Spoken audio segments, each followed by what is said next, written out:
Hello' বন্ধুসকল, আজি আপোনালোকক এনে এখন স্কুল দেখাব গৈ আছোঁ, যিখন স্কুল মানে বিশেষ ধৰণে সক্ষম লোকসকলৰ কাৰণে গঢ়ি তোলা হৈছে আৰু কোনো চৰকাৰী অনুষ্ঠান নহয়, এইটো সম্পূৰ্ণ বেচৰকাৰী এটা সংগঠনে এইটো গঢ়ি তুলিছে। লোকসকলক মানে ইয়াতে পঢ়োৱা হয়। বলক এতিয়া দেখাই দিওঁ আপোনালোকক।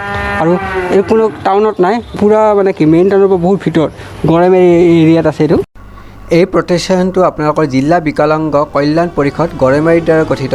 ইয়াত বিকলাংগ ল'ৰা ছোৱালীবোৰক বিভিন্ন ধৰণৰ ট্ৰেইনিং দিয়া হয়, যাতে নিজৰ ভৰিত নিজে থিয় দিব পাৰে। আৰু ইয়াত থকাৰ ব্যৱস্থা কৰা হৈছে আৰু ইয়াৰ পৰাই তেওঁলোকে স্কুল কলেজলৈ যায়। আৰু এই আছে এখন প্ৰাথমিক বিদ্যালয় আছে ইয়াতে। মোৰ লগত এতিয়া এজন লগ আছে, তেওঁৰ নামটো হ'ল আৰফান খান। এখেতৰ মানে নেতৃত্বতে এই স্কুলখন গঢ়ি উঠিছে আৰু তেওঁ অলপ জনাই দিব স্কুলখনৰ কথা অলপ। ক'বচোন কেনেকৈ কি ধৰণে স্কুলখন বনালে? তাৰমানে মই এইটো স্কুল ষ্টাৰ্ট কৰিছিলোঁ 97ত। তাৰ পৰা আৰম্ভ কৰি তাৰমানে স্কুলখন ইয়াতে কৰাৰ আগতে মোৰ ঘৰতে কৰিছিলোঁ। কিছুমান বিকলাংগ আনি ঘৰত পুহিছিলোঁ মই। মোৰ বিৰাট মানে বিকলাংগৰ প্ৰতি এটা মৰম আছিল। তাৰপিছত কিছুমান মানুহৰ পৰামৰ্শ মতে আকৌ মই এইখিনি স্কুলটো কৰি ল'লোঁ। মানে কিছুমানক হাতৰ কাম শিকাব লাগে, এনে ৰাখিলে নহয়, স্কুলত শিকাব লাগে। সেনেকৈ আহি মই এইটো আৰম্ভ কৰি দিলোঁ।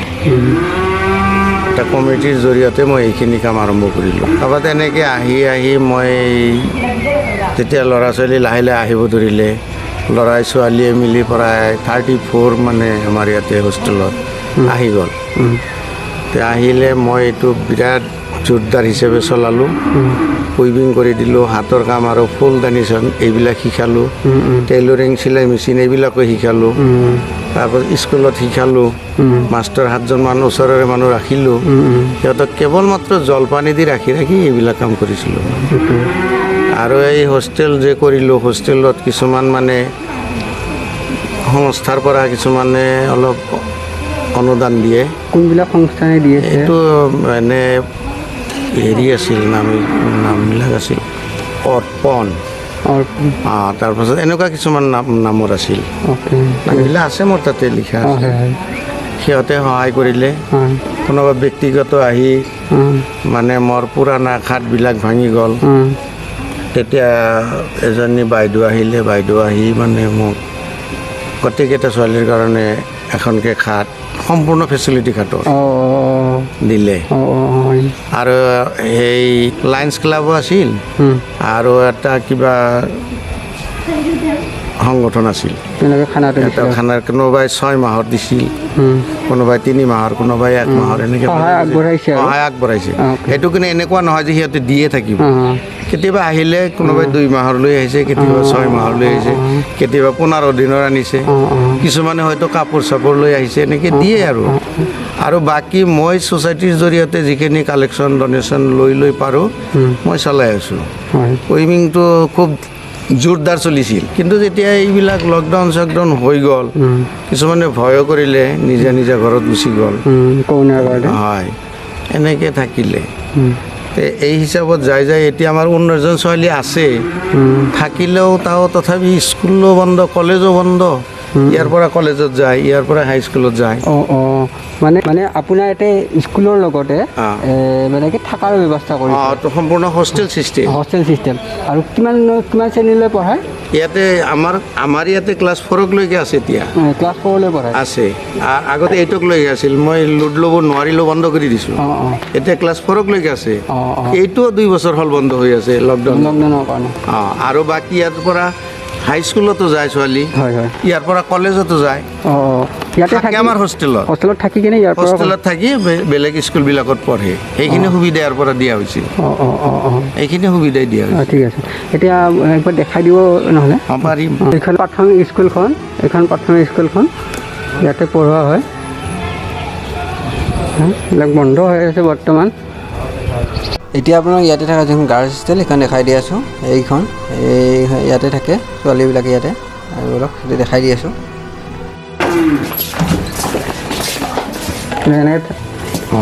চব এনেকৈ থকাৰ ব্যৱস্থা কৰি দিছে, থকাৰ ব্যৱস্থা কৰি দিছে, পঢ়া শুনাৰ ব্যৱস্থা কৰি দিছে। খুব এটা সুন্দৰ এটা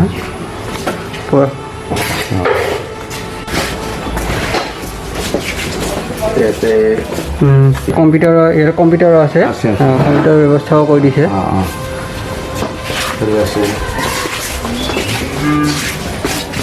হয় ইয়াতো আছে বিচনা আছে এই হ'ল উইলিং আছিল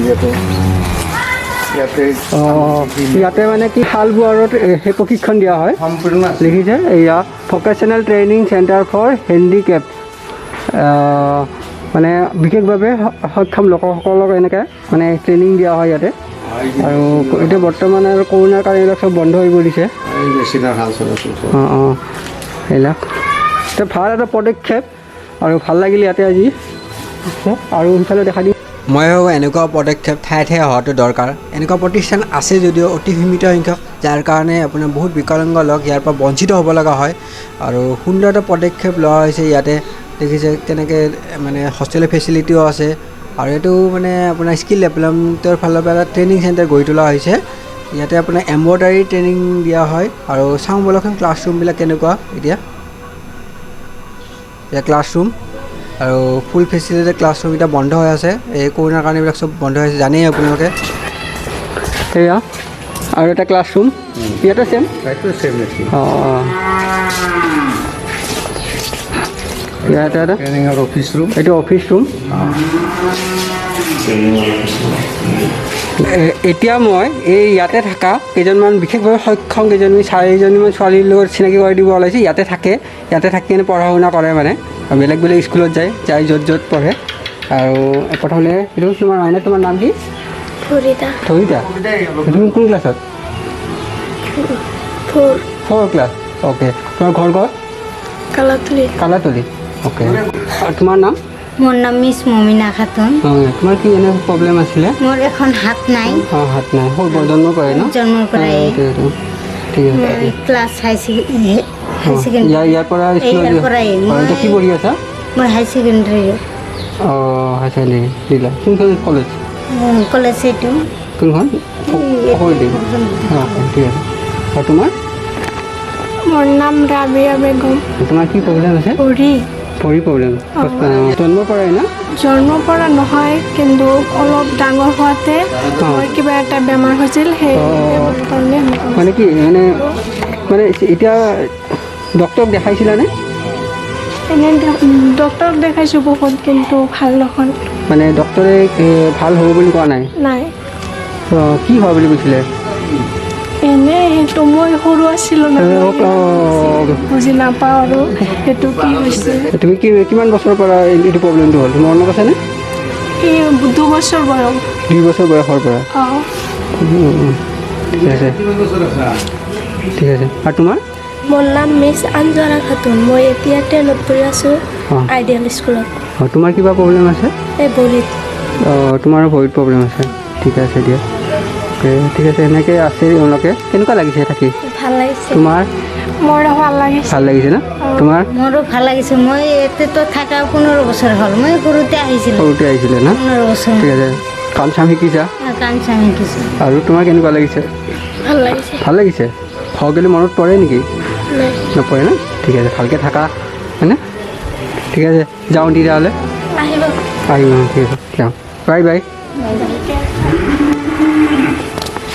চ' দেখিলে আপোনালোকে মানে বিশেষভাৱে সক্ষম লোক আৰু সকলোৰে কিবা নহয় কিবা এটা সেইৰ কাৰণে ইয়াতে আছে আৰু এটা সুন্দৰ এটা পদক্ষেপ লোৱা হৈছে আৰু ভাল লাগিল আজি ইয়াতে এইটো আপোনাক দেখাব পাৰে আৰু কোনো সদস্য ব্যক্তি যদি ইয়াতে কিবা অনুদান মানে দিব বিচাৰে দিব পাৰে আৰু এওঁলোককো মানে কি অলপমান স্কুলখন চলাব হেল্প লাগে দিয়কচোন আৰু এতিয়া যদি কোনোবা অনুদান দিব বিচাৰে কাক যোগাযোগ কৰিব পাৰে নাই আমাকো যোগাযোগ কৰিব পাৰে বা যদি আমাৰ ফোন নম্বৰ বা ঠিক আছে বেংক একাউণ্ট নম্বৰ আপোনাৰ ফোন নম্বৰটো মই সেই কৰিম ঠিক আছে আপোনালোকক কোনো সদস্য ব্যক্তি যদি এওঁলোকক সহায় কৰিব বিচাৰিছে মানে কিবা অনুদান দি সহায় কৰিব পাৰিছে যাতে স্কুলখন ভালদৰে চলিব পাৰে সেইকাৰণে মই এওঁৰ ফোন নম্বৰটো দি দিম আপোনালোকে ফোনত কণ্টেক্ট কৰি সেই কৰি ল'ব যোগাযোগ কৰি ল'ব চ' মই এতিয়া ইয়াৰ পৰা যাব ওলাইছোঁ আৰু খুবেই এটা ভাল পদক্ষেপ ইয়াতে লৈছে বিশেষভাৱে সক্ষম লোকসকলক মানে কিবা এটা কৰি যাতে নিজে স্বাৱলম্বী হ'ব পাৰে এটা ভাল পদক্ষেপ লৈছে ইয়াতে আৰু খুবেই ভাল লাগিল আৰু আপোনালোকেও আহি কিনে সিহঁতক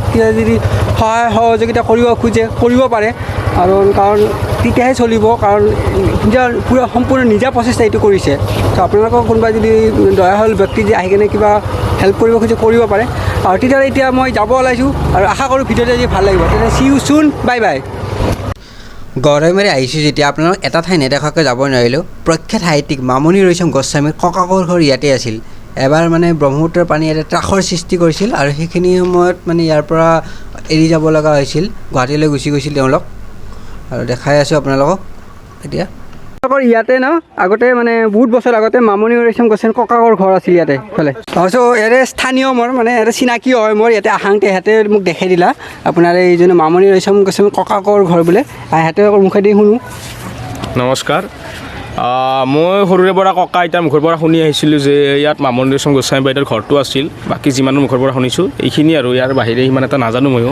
এতিয়াতো বৰ্তমান একো নাই, এতিয়া বৰ্তমান খেতি চেতি হয় মানে বহুত আগতে আছিল আৰু দিয়কচোন। ককাক মানে কি মামণি গোস্বামীৰ ককাকৰ ঘৰ আছিল আৰু। একচুৱেলি কি জানেনে, এইখিনি এৰিয়া একচুৱেলি আগতে ঘৰ বাৰী আছিল মানুহ, এতিয়া পথাৰত দেখিছোঁ সঁচা, কিন্তু এটা সময়ত মানে এটা মানে ব্ৰহ্মপুত্ৰৰ পানী এটা মানে ধ্বংসৰ ৰূপ লৈছিল আৰু গোটেইবিলাক খহাই লৈ গৈছিল।